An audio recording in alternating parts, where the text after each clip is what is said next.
you have to remember that there is always a human story behind every number. And here in East Lancashire, they've had some of the worst death rates anywhere in England, despite having been under some of the toughest restrictions for the longest amount of time. So why has that happened, and what can be done about it in the future? Here's our health correspondent, Jill Dummigan. I was an outdoor person, you know. Any opportunity to say, Dad, are you ready to go? Do you fancy going out? Or it's going to be lovely tomorrow. You'd just love it. You know, the smile on his face. You'd just be so excited that, oh yeah, we're going. Mian Abdul Wahid was a much-loved pillar of the community.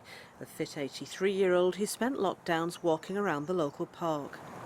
And he'd come back and say, oh, I've done 10 laps today around the tennis courts, I've done 5, I've done 6. But in December, Mian Abdul fell ill. On Christmas Eve, he was taken into hospital. Over the next 4 days, his condition got worse.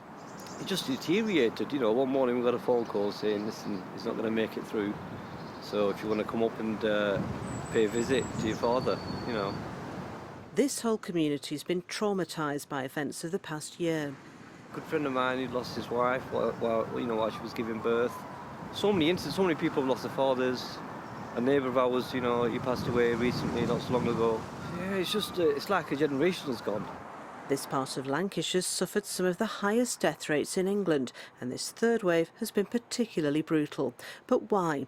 A recent leaked government report concluded that places like these faced a perfect storm of risk factors.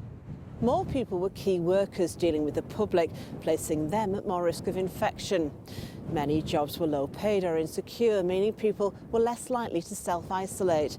Much of the housing cramped or shared by several generations, making self-isolation more difficult. The report found that people from minority ethnic backgrounds were particularly affected by these factors, but at the heart of it all was deprivation, which cut across all communities. This centre operates a food share scheme for local families. They say the past year's seen numbers go up from around 30 to more than 500. We get a lot of people telling us that they can't afford to be on sick pay. We get a lot of people telling us that they're already on low paid jobs. So the bottom line is you're saying that some of the people that you see essentially can't afford to act in a way that fully protects them from getting COVID or passing it on. Definitely. Thank you very much. Jonathan Adamson lost his job at Christmas. He and his partner also contracted COVID. The number of times that I've been at work and I've seen sick people walking around, you could see how run down they were and, you know, tired and then eventually reports coming back that them same people that I'd seen had actually contracted COVID. The area's public health directors are now calling for places like these to be prioritised in the next round of vaccinations. If you live in the northwest, you have twice the risk of deaths from COVID so far in the pandemic and 3 times the transmission risk compared to a region like the southwest. So we know that if we were able to accelerate the vaccination rollout in our areas to give us an equal effect to the rest of the country, we could control that additional risk. But the government has said no. The fear, more infections, more localised lockdowns, more deaths.